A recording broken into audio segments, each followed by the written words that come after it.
हर हर महादेव, जय भोलेनाथ। नमस्कार, मैं साधना पांडे मार्गदर्शन पे आपका स्वागत करती हूँ। तो दोस्तों, आज हम आ गए नवरात्रि की 5वीं देवी स्कंद माता की पूजा पे।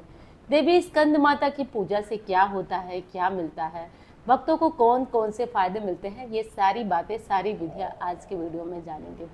नवरात्रि के 5वें दिन देवी स्कंद माता को पूजा जाता है। जैसा कि आप जानते हैं, नवरात्रि के 9 दिन अलग अलग देवियों की पूजा होती है और 5वें दिन हम देवी स्कंद माता की पूजा करते हैं। स्कंद यानी कि कार्तिकेय, कुमार कार्तिकेय। जैसा कि आप जानते हैं, शिव जी के पुत्रों में जो ज्येष्ठ पुत्र है वो कुमार कार्तिकेय हैं और कार्तिकेय की माता के रूप में इन्हें जाना जाता है। दोस्तों, कहा जाता है कि जब बहुत भयंकर स्थिति आ गई, इंद्र का सिंहासन वगैरह सब छीन लिया गया और बहुत ही त्राहि त्राहि देवता सभी करने लगे। जैसा कि ब्रह्मा जी ने तारकासुर को वरदान दे दिया था कि वो शिव के पुत्र के हाथ ही मरेगा।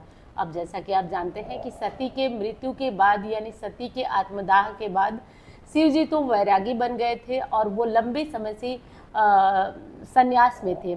अब इस कारण तारकासुर पूरा निश्चिंत हो चुका था। उसे लगा कि अब तो मेरी मृत्यु हो ही नहीं सकती, क्योंकि जिसके हाथों मेरी मृत्यु होनी है उसके हाथ, वो तो अभी शिव जी विवाह ही नहीं किए और जब विवाह नहीं किए तो पुत्र पैदा होने का सवाल ही नहीं उठता।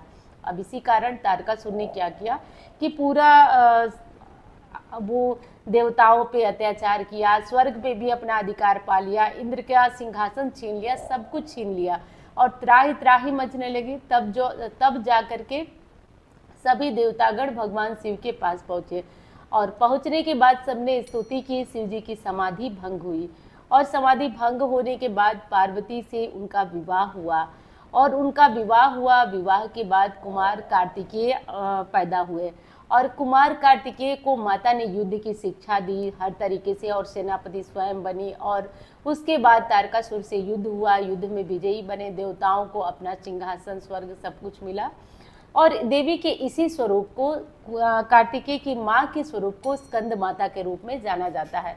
स्कंद माता की स्वरूप में जाना जाता है। देवी हर प्रकार के संकट को दूर करती हैं और आज के दिन देवी की गोद भी भरी जाती है। कपड़े में लाल सिंदूर और कपड़े में मतलब कि लाल सिंदूर, लाल कपड़े में चावल, हल्दी, सुहाग की सामग्री सब कुछ बांध कर देवी की गोद भरी जाती है। ऐसा करने से नई संतान दंपतियों की संतान प्राप्ति होती है। तो अपने आप में एक छोटा उपाय है जो वर्षों से चला आ रहा है। अगर आप करना चाहें तो इसे ज़रूर कर लीजिए और वीडियो पसंद आ रही है तो लाइक करिए। और हाँ, अगर आप लोग चैनल को सब्सक्राइब नहीं किए हैं तो इस तरह की विशेष जानकारियों के लिए अगर आपको पसंद आए, देखिए सबकी पसंद अलग अलग होती है, तो अगर आपको वीडियो अच्छी लगती है, आपको उपाय अच्छे लगते हैं तो आप चैनल को सब्सक्राइब कर लीजिए ताकि कोई विशेष चीज़ आपसे छूट ना जाए। तो इस तरीके से करके और कुमार कार्तिकेय की माता के रूप में स्कंद माता विख्यात हुई और हम नवरात्रि के 5वें दिन देवी स्कंद माता की पूजा करते हैं। देवी स्कंद माता की पूजा के लिए आज भोग में केला लगता है। दोस्तों, केला चढ़ाने से देवी की विशेष कृपा तो बरसती है, साथ साथ बृहस्पति भी मजबूत होते हैं, विवाह में आने वाली बाधाएं दूर होती है, संतान संबंधी बाधाएं दूर होती है। तो केला जरूर चढ़ाइएगा। आज संभव हो तो केला चढ़ाकर लोगों में दान करिए, लोगों में इस केला का वितरण करिए, इससे बहुत ज़्यादा लाभ मिलता है। आज वस्त्र कौन सा पहनेंगे? तो आज पीले रंग का वस्त्र पहनकर देवी की पूजा की जाती है। केसरिया रंग के वस्त्र भी आज माता की पूजा में पहने जाते हैं। तो देवी को पीले या फिर केसरिया रंग से आज पहनकर माँ की पूजा की जाती है। आज कुछ लोग श्रृंगार सामग्री भी माँ को चढ़ाते हैं, तो आज पीले रंग की चुनरी या फिर कुछ भी जो भी माँ को आपको पसंद आए वो माँ को आप चढ़ा सकते हैं। अब चलिए हम जान लेते हैं कि देवी की आराधना कैसे करेंगे। तो जैसा कि आप जानते हैं दोस्तों, जल्दी जग जाइएगा। जल्दी जग कर आप पीले रंग के वस्त्र पहनिए, केसरिया रंग के वस्त्र पहनिए और नहा धो करके कपड़े पहनिए। जैसा कि आप जानते हैं, सूर्य देव को की पूजा करेंगे, तुलसी जी की पूजा करेंगे और माँ को केले, जो भोग लगाए हुए केले हैं, आप उनको प्रसाद रूप में खा सकते हैं, लोगों को बांट सकते हैं। तो आज माँ की पूजा में कौन सा मंत्र जपेंगे वो जान लेते हैं। तो दोस्तों, मंत्र सबसे बेहतर जो होता है वही मैं आपको, जो सामान्य होता है वही बता रही हूँ आपको। तो माँ की पूजा में सबसे बढ़िया जो होता है या देवी स्कंद माता रूपेण संस्था नमस्तस्यै नमस्तस्यै नमस्तस्यै नमो नमः, ये सबसे बढ़िया मंत्र है। इससे बड़ा और इससे बढ़िया मंत्र एक ही है, नवाण मंत्र, जो आप शायद आप लोगों में से बहुत सारे लोग जप भी रहे हो। तो इस मंत्र का जप आप अनिवार्य रूप से करिए।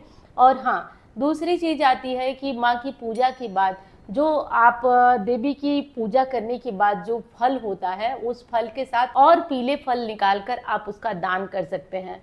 उपाय के तौर पे जिनके संतान प्राप्ति नहीं हो रही है, आज के दिन से देवी के मंत्र के साथ साथ संतान गोपाल के मंत्र का भी जप किया जा सकता है। इससे भी संतान संबंधी जो पीड़ा होती है, बाधाएं होती हैं, वो दूर होती हैं।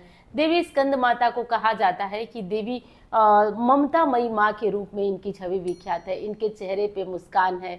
देवी की छवि भक्तों का मन मोहने वाली है। और कहा जाता है कि जिनकी संतान का कोई कष्ट चल रहा हो, जैसे कि संतान को कोई बीमारी हो, संतान को किसी भी तरह का कष्ट हो, तो आप देवी से प्रार्थना कर सकते हैं। और मैंने वीडियो में बताया है एक 9 मुखी दीपक जलाने का, तो आज के दिन से आप उसे शुरू कर सकते हैं। जो लोग नहीं जलाए हैं वो 9 मुखी, पिछले साल की नवरात्रि में शायद मैं लाइव आई थी तो बताई थी, तो 9 मुखी दीपक को आज से आप जला सकते हैं। आज देवी की पूजा में नवाण मंत्र भी जपा जा सकता है। बार बार इस मंत्र को बताया नहीं जाता है, इसलिए मैं बता नहीं रही हूँ। आज अगर आपको किंडर मिलता है तो हरे रंग के, पीले रंग के वस्त्र उन्हें दान करिए। इससे अपना घर बन जाता है। अपना जल्दी जल्दी जो चीज़ें आपको चाहिए, जैसे गाड़ी चाहिए, घर चाहिए, वो जल्दी मिलती है। आज देवी की पूजा में आप छोटे छोटे खिलौने चढ़ा सकते हैं और इन खिलौनों को दान कर सकते हैं। इससे संतान प्राप्ति के योग बनती है।